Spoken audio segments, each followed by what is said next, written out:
Hello everyone, welcome to study number. I am Tushar and from last day I am feeling well, so I decided कि जो भी आपके current affairs पहले छूट गए हैं उनको कवर कराया जाए। सो देखिए, इस सेशन में हम डिस्कस करेंगे 25 टू 28 अप्रैल के आपके डेली करंट अफेयर्स। ओके, यानी जो भी आपका इस बीच में हुआ है 25 तारीख से लेकर 28 तारीख के बीच में जो भी आपके एग्जाम पॉइंट ऑफ व्यू से इंपॉर्टेंट है उसी को हम यहाँ पे कवर करेंगे। Okay, and one more thing, अगर आप डेली क्विज में पार्टिसिपेट करना चाहते हैं, आपको पीडीएफ चाहिए किसी भी सेशन का, तो आप ज्वाइन कर सकते हैं टेलीग्राम चैनल। वहाँ पर आपको और भी बहुत सारा कंटेंट हम प्रोवाइड कराते हैं, तो जाकर ज्वाइन करें टेलीग्राम चैनल को। वहाँ पर आपको बहुत कुछ मिलेगा जिससे आप अपनी प्रिपरेशन को बूस्ट कर सकते हैं। Okay, so let's start this session.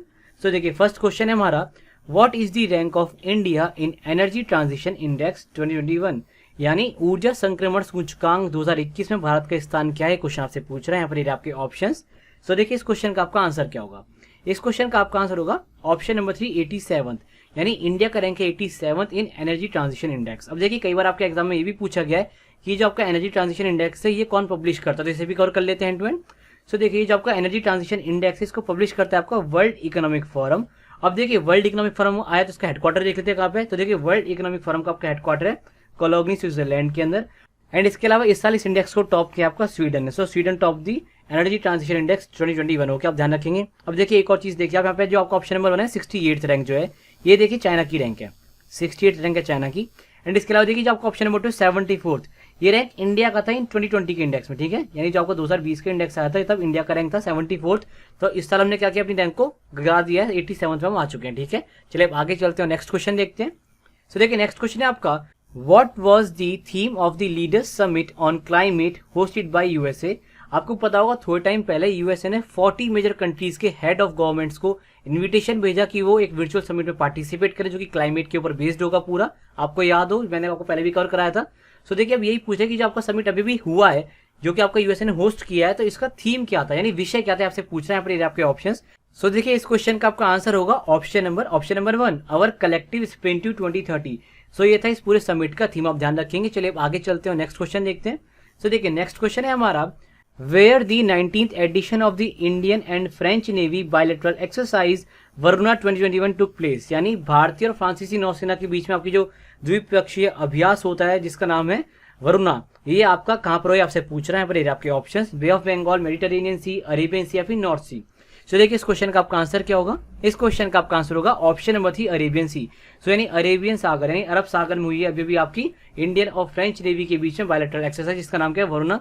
अच्छा देखिए, कुछ और भी मिलिट्री एक्सरसाइज है जो कि इंडिया और फ्रांस के बीच में होती है, उनको हैंड टू हैंड कवर कर लेते हैं। सो देखिए, इंडियन एयरफोर्स और फ्रेंच एयरफोर्स मिलकर करती है आपकी डेजर्ट नाइट और गरुड़ा नाम की एक्सरसाइज। देन देखिए, आर्मी के बीच में होती है दोनों देशों की शक्ति नाम की एक्सरसाइज, और वरुणा को हमने अभी भी कवर किया। एंड इसके अलावा देखिए, एक और एक्सरसाइज इसका नाम क्या है, ला पेरोस। तो देखिए, ला पेरोस बेसिकली आपकी एक नेवल एक्सरसाइज है। ठीक है, फ्रेंच जो नेवी है वो इसको ऑर्गेनाइज करती है, और इस बार इसमें इंडिया ने भी पार्टिसिपेट किया था। ठीक है, आप ध्यान रखेंगे, इंडिया ने इसे पहली बार पार्टिसिपेट किया, तो ये काफी इंपॉर्टेंट आपके एग्जाम पॉइंट ऑफ व्यू से। ओके, चलिए अब आगे चलते हैं, नेक्स्ट क्वेश्चन देखते हैं। तो देखिए, नेक्स्ट क्वेश्चन है हमारा, recently which space company launch the 4 astronauts to international space station, यानी हाल ही में इनमें से किस अंतरिक्ष कंपनी ने 4 एस्ट्रोनॉट्स को भेजा है इंटरनेशनल स्पेस स्टेशन पर। यहाँ पर आपके ऑप्शंस। सो देखिए, इस क्वेश्चन का आपका आंसर क्या होगा, जरा गैस करने की कोशिश करिए। इस क्वेश्चन का आपका आंसर होगा option number 4, space x. So space x ने अभी 4 एस्ट्रोनॉट्स को भेजा है इंटरनेशनल स्पेस स्टेशन पर।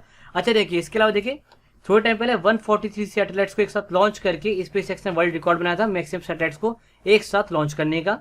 एंड इसके अलावा देखिए, जो आपका ऑप्शन नंबर 3 है, ब्लू ओरिजिन, ये आपकी किसकी कंपनी है, ये ब्लू ओरिजिन आपकी कंपनी है जेफ बेजोस की। आप ध्यान रखिएगा, जेफ बेजोस की कंपनी है, ये भी आपसे एग्जाम में पूछ सकता है। ठीक है, चलिए अब आगे चलते हो, नेक्स्ट क्वेश्चन देखते हैं। तो देखिए, नेक्स्ट क्वेश्चन है हमारा, विच स्टेट गवर्नमेंट लॉन्च दी योग से निरोग प्रोग्राम, यानी इनमें से किस राज्य सरकार ने योग से निरोग कार्यक्रम को शुरू किया, आपसे पूछ रहा है। यहाँ पर आपके ऑप्शंस, उत्तर प्रदेश, राजस्थान, मध्य प्रदेश या फिर उत्तराखंड। सो देखिए, इस क्वेश्चन का आपका आंसर क्या होगा। इस क्वेश्चन का आपका आंसर होगा ऑप्शन नंबर 3, मध्य प्रदेश, यानी मध्य प्रदेश की सरकार ने अभी भी शुरू किया आपका योग से निरोग कार्यक्रम, यानी प्रोग्राम। चलिए अब आगे चलते हो, नेक्स्ट क्वेश्चन देखते हैं। सो देखिए, नेक्स्ट क्वेश्चन है हमारा, who is the author of the climate change explained for one and all, यानी ये जो पुस्तक है आपकी climate change explained for one and all, इसके लेखक कौन है, आपसे पूछ रहे हैं। यहाँ पर आपके ऑप्शन। सो देखिए, इस क्वेश्चन का आपका आंसर क्या होगा। इस क्वेश्चन का आपका आंसर होगा ऑप्शन नंबर 2, आकाश रैनीसन। सो आकाश रैनीसन ने लिखी ये पुस्तक, काफी इंपॉर्टेंट किताब है, क्लाइमेट चेंज के ऊपर किताब है, तो हाई चांसेस है कि आपके एग्जाम में ये पूछ ली जाए। ठीक है, नाम क्या है, climate change explained for one and all, किसने लिखी है, आकाश रैनीसन ने लिखी है। ठीक है, चलिए अब आगे चलते हैं, नेक्स्ट क्वेश्चन देखते हैं। तो देखिए, नेक्स्ट क्वेश्चन है हमारा, इन विच कंट्री बाओ forum for Asia annual conference 2021 held, यानी इनमें से किस देश के अंदर आपका एशिया वार्षिक सम्मेलन 2021 के लिए जो आपका बाओ फोरम था इसका आयोजन किया गया, आपसे पूछ रहा है। यहाँ पे आपके ऑप्शन रशिया, चाइना, उज्बेकिस्तान या फिर मंगोलिया। सो जरा गैस करने की कोशिश करिए क्या होगा इसका आंसर। सो देखिए इस क्वेश्चन का आपका आंसर होगा well option number 2 China. So China ने इसको बेसिकली जो आपका बाओ फोरम पूरा एशिया एनुअल कॉन्फ्रेंस 2021 का इसको होस्ट किया था, इसका आयोजन किया था, इसको ऑर्गेनाइज करा था। ठीक है, चलिए आगे चलते हैं, नेक्स्ट क्वेश्चन देखते हैं। सो देखिए नेक्स्ट क्वेश्चन है हमारा, who won the best actor award eight 93rd academy award. देखिए जो आपके अकेडमी अवार्ड्स होते हैं इसे आप ऑस्कर भी कहते हैं। ठीक है, तो क्वेश्चन आपसे यही पूछा कि जो आपके 93rd अकेडमी अवार्ड्स हैं या फिर आप ऑस्कर कहिए 93rd जो आपके ऑस्कर अवार्ड्स हैं, इसमें बेस्ट एक्टर का अवार्ड किस मिला है आपसे पूछ रहा है। यहाँ पर आपके ऑप्शंस। सो देखिए इस क्वेश्चन का आपका आंसर क्या होगा। इस क्वेश्चन का आपका आंसर होगा ऑप्शन नंबर 1 एंथनी हॉपकिंस। सो एंथनी हॉपकिंस को बेसिकली इनकी एक मूवी द फादर उसके लिए दिया गया बेस्ट एक्टर का अवार्ड। अब देखिए ऑस्कर के जो अवार्ड है बहुत ज्यादा इंपॉर्टेंट आपके एग्जाम पॉइंट ऑफ व्यू से।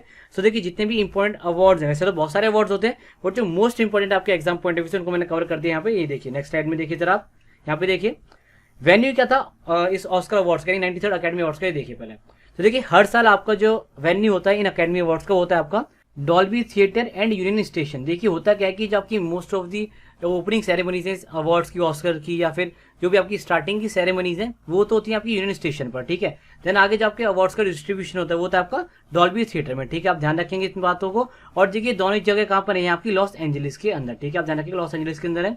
फिर देखिए बेस्ट एक्ट्रेस का अवार्ड किसको मिला। तो देखिए बेस्ट एक्ट्रेस का अवार्ड मिला आपका फ्रांसिस मैकडॉर्मेंट को। और किस मूवी के लिए मिला है, ये मिला इनको नोमैडलैंड के लिए। ओके, फिर देखिए आगे क्लोई जाओ। सो क्लोई जो जाओ है आपकी, इनको मिला है बेस्ट डायरेक्टर का अवार्ड। और किस मूवी के लिए मिला है, नोमैडलैंड के लिए मिला है। फिर देखिए जो आपकी क्लोई जाओ है इन्होंने एक और अवार्ड जीता जिसका नाम है बेस्ट पिक्चर अवार्ड, ये भी इनको इसी मूवी के लिए मिला है नोमैडलैंड के लिए। ठीक है, फिर देखिए एक आपकी है बेस्ट एनिमेटेड मूवी। सो देखिए बेस्ट एनिमेटेड मूवी का अवार्ड मिला है आपको सोल। एक आपकी क्या है, एक एनिमेटेड मूवी है सोल, SOUL सोल यानी आत्मा वाला सोल है ये। सो देखिए इसको मिला है बेस्ट एनिमेटेड मूवी का अवार्ड। इसके बाद देखिए माई ऑक्टोपस टीचर, इसको मिला है बेस्ट डॉक्यूमेंट्री का अवार्ड, आप ध्यान रखेंगे। देन देखिए दी फादर, इसको मिला है बेस्ट अडेप्टेड स्क्रीन प्ले यानी बेस्ट मूवी का इसको अवार्ड मिला है। ठीक है, आप ध्यान रखिएगा।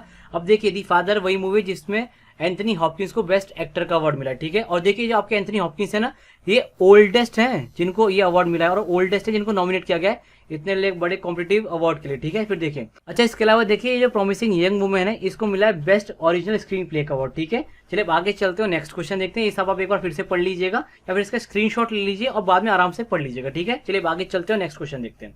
तो देखिए नेक्स्ट क्वेश्चन है आपका, what is the name of the China's Mars mission launch recently. यानी हाल ही में जो आपका चाइना ने अपना मंगल मिशन लॉन्च किया, इसका नाम क्या आपसे पूछ रहे हैं पर आपके ऑप्शंस। तो देखिए इस क्वेश्चन का आपका आंसर क्या होगा। इस क्वेश्चन का आपका आंसर होगा ऑप्शन नंबर 3 तियानवेन-1। सो तियानवेन-1 जो है ये आपका नाम है चाइना के मार्स मिशन का। अब देखिए ये तो आप ध्यान रखेंगे, बाकी लॉन्ग मार्च 5 रॉकेट्स इन्होंने लॉन्च किए, सब तो बेसिक सी बातें आपके एग्जाम पॉइंट ऑफ व्यू से इंपॉर्टेंट भी नहीं है। लेकिन देखिए इंपॉर्टेंट क्या है वो मैं आपको समझाता हूँ। इससे पहले 2020 की अगर हम बात करें, ठीक है 2020 में आप देखिए एक आपका मार्स मिशन था, मैं यहाँ पे लिख देता हूँ, एक 2 मार्स मिशन आपके थे, 2 मार्स मिशन थे, नाम यहाँ पे लिख देता हूँ आपके, क्या क्या नाम है, एक आपका होप, ठीक है, और एक आपका परसेवरेंस। ठीक है, ये दोनों नाम मैं आपको बताऊंगे। परसेवरेंस शायद हो सकता है शायद स्पेलिंग गलत हो जाए तो उसको आप इग्नोर करिएगा। होप आपका था UAE का, यूनाइटेड अरब एमिरेट्स का, और ये जो परसेवरेंस है ये आपका रोवर भी था। बेसिकली होप आपका केवल ऑर्बिटर है और ये आपका जो परसेवरेंस है ये आपका रोवर भी है, इसमें ऑर्बिटर भी है, हेलीकॉप्टर है। तो पहली बार कोई हेलीकॉप्टर भेजा गया, तो ये भी आप ध्यान रखेंगे मार्स के ऊपर। ये आपका USA का यानी अमेरिका का। ठीक है, यहाँ तक बात क्लियर है। अच्छा देखिए सबसे इंपॉर्टेंट चीज क्या है, जो आपका परसेवरेंस रोवर है इसमें एक इंस्ट्रूमेंट, इसका नाम क्या है आपका, मैं यहाँ पे नाम लिखता हूँ मॉक्सी, MOXIE मॉक्सी। इस इंस्ट्रूमेंट ने भी क्या किया था, पहली बार मार्स पे ऑक्सीजन को प्रोड्यूस किया, जनरेट किया। और ऑलमोस्ट ऐसा बता रहे हैं कि अब तक ये अभी तक जब हम ये करंट अफेयर कवर कर रहे हैं तो लगभग 240 से या फिर 500 ग्राम के आसपास ऑक्सीजन जनरेट कर चुका होगा। बेसिकली होता है कि इसके अंदर एक कैटालिटिक रिएक्शन होती है जिसमें CO2 कार्बन डाइऑक्साइड को कन्वर्ट करता है ऑक्सीजन यानी O2 में। ठीक है, सो बेसिकली ये आपका एक इंस्ट्रूमेंट है जो कि आपका परसेवरेंस रोवर के ऊपर है, जिसने आपका क्या किया, जनरेट किया oxygen from the carbon dioxide. तब देखिए एग्जाम में क्वेश्चन क्या क्या बन सकता है। ऑब्वियसली मिशन के नाम तो पूछ ही सकता है, ये तो बहुत बेसिक सी चीज है।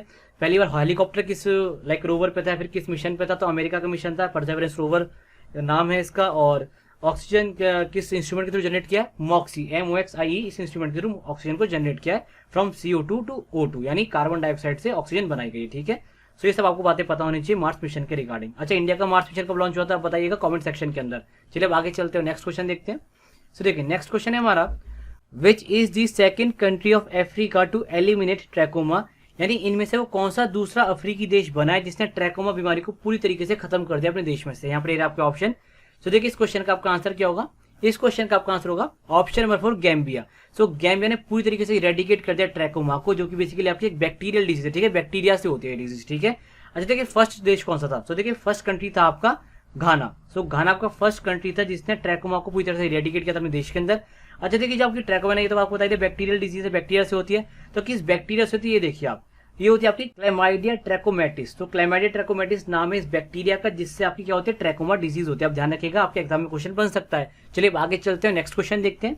तो देखिए नेक्स्ट क्वेश्चन है आपका, on which date national Panchayati Raj day has been celebrated, यानी किस तारीख को आपका राष्ट्रीय पंचायती राज दिवस मनाया जाता है, क्वेश्चन आपसे पूछ रहा है। यहाँ पर आपके ऑप्शन, सो देखिए इस क्वेश्चन का आपका आंसर होगा ऑप्शन नंबर 2 24 अप्रैल, यानी 24 अप्रैल को हम बनाते हैं नेशनल पंचायती राज डे। अच्छा देखिए अब ये भी जानते हैं कि पहले वाले दिन बनाया कब गया था। सो देखिए फर्स्ट टाइम आपको ये डे बनाया गया था 2010 के अंदर, जब आपके प्रधानमंत्री कौन थे, मनमोहन सिंह। अच्छा देखिए इस साल स्पेशल क्या हुआ है, देखिए इस साल हमने नेशनल पंचायती राज डे में क्या किया है, ग्रामीण क्षेत्र में रूरल एरियाज में हमने ई प्रॉपर्टी कार्ड्स बांटे हैं अंडर स्वामित्व स्कीम। अब देखिए जो आपकी स्वामित्व स्कीम है कि आपकी रूरल मैपिंग की स्कीम है, यानी हमारे जो रूरल एरियाज हैं उनको हम प्रॉपर्ली मैप करने के भाई कितनी जमीन किसके नाम पर है, किसकी है भाई कितनी। कई बार क्या होता है आपने देखा होगा लोग जमीन घिर के बैठे हुए हैं, उनकी जमीन केवल 100 गज है, वो 200 गज घिर के बैठे हैं, तो अब सरकार को तो नहीं पता ना भाई कितनी जमीन किसकी है। तो होता क्या है कि भाई जनरली जब कहीं गांव में कुछ बनाना होता है सरकार को तो लोग कब्जा कर लेते हैं। तो इस स्कीम के अंदर क्या होगा, पहले से मैप कर ली कि सरकार की ये जमीन इस इंसान की है, ये जमीन उस इंसान की है, और फिर सरकार को कल को कोई इंफ्रास्ट्रक्चर बिल्ड करना होगा, लाइक कोई पुल बनाना है, कोई रोड बनानी है, कोई हाईवे बनाना है, तो फिर उस मैपिंग के अकॉर्डिंग वो देख लेगी भाई कहाँ जमीन अवेलेबल है, ठीक है। अच्छा देखिए एक और चीज बताता हूँ आपको, 11th शेड्यूल का पता है, 11th schedule of the constitution, ये जब 11th शेड्यूल ऑफ कॉन्स्टिट्यूशन है आपका, देखिए 73rd कॉन्स्टिट्यूशन अमेंडमेंट एक्ट के थ्रू ऐड किया गया था 1992, ये तो आपको पता होगा। इसके अंदर क्या खास बात है, इसके अंदर पंचायत को, क्योंकि देखिए पंचायती राज डे पड़े तो पता होना चाहिए, पंचायत को 29 मैटर्स में कानून बनाने की और फैसला लेने की पावर मिलती है, ठीक है, तो ये आपको पता होना चाहिए। चलिए देखिए ये तो थे हमारे करंट अफेयर्स जो भी मुझे इंपॉर्टेंट लगे आपके एग्जाम पॉइंट ऑफ व्यू से फ्रॉम 25 टू 28। बाकी देखिए अगर आप सोच रहे हैं कि भाई फ्रांस ने हमें ऑक्सीजन भेजी, यूएई हमें ऑक्सीजन भेज रहा है, ये सब आपके काम का नहीं है, ये आपसे नहीं पूछेगा। या फिर लाइक इसरो हमारा डेटा जो हमारा क्या कहते हैं डेटा सेंटर है उसको यूज कर रहा है for the mapping of Gaganyaan, ये नहीं पूछा जाएगा आपके एग्जाम में, डोंट वरी अबाउट इट। तो ऐसी कोई फालतू न्यूज आपके एग्जाम में नहीं आएगी, आपको जो भी काम करते हैं यहाँ पे कवर कर दिया। चलिए आगे चलते हैं, देखते हैं लास्ट सेशन में जब आपको क्वेश्चन फॉर यू दिया गया था करने के लिए, उसे नहीं छोड़ेंगे। सो देखिए लास्ट सेशन में आपको क्वेश्चन फॉर यू था, in which year Swaraj Party was founded, यानी क्वेश्चन आपसे ये पूछा कि भाई किस साल आपकी स्वराज पार्टी फाउंड करी गई थी, स्थापित करी गई थी। और ये जो क्वेश्चन था आपका DSSSB के एग्जाम में आ गया था। वैसे तो ये क्वेश्चन आपका जनरली CGL, CHSL, CDS सब में ही पूछा गया, बहुत ही बेसिक सा क्वेश्चन है मॉडर्न हिस्ट्री का, बट DSSSB वेरी स्पेसिफिक पूछा गया, ठीक है। सो देखिए यहाँ पर आपके ऑप्शन, इस क्वेश्चन का आपका आंसर क्या होगा बताइए, इस क्वेश्चन का आपका आंसर होगा ऑप्शन नंबर 3 1923, यानी 1923 में आपकी फाउंड करी गई थी स्वराज पार्टी। आप ध्यान रखेंगे स्वराज पार्टी आपकी फाउंड कब करी गई थी, 1923 के अंदर करी गई थी। देखिए अब आपको क्या करना है, यहाँ पे मुझे लिख के बताना कमेंट सेक्शन के अंदर कि स्वराज पार्टी के फाउंडर्स कौन कौन है, फाउंडर्स लिख के मुझे बताइएगा कमेंट सेक्शन के अंदर। एंड इस क्वेश्चन का काफी सारे बच्चों ने करेक्टली आंसर भी किया था। Some of the names are Tanisha, Ripa Adhikari, उन्होंने भी काफी अच्छा आंसर किया। देन हमारे एक बीइंग हिलेरियस नाम का एक बंदा है, पता नहीं कौन है, बट इसने भी अच्छा आंसर किया है।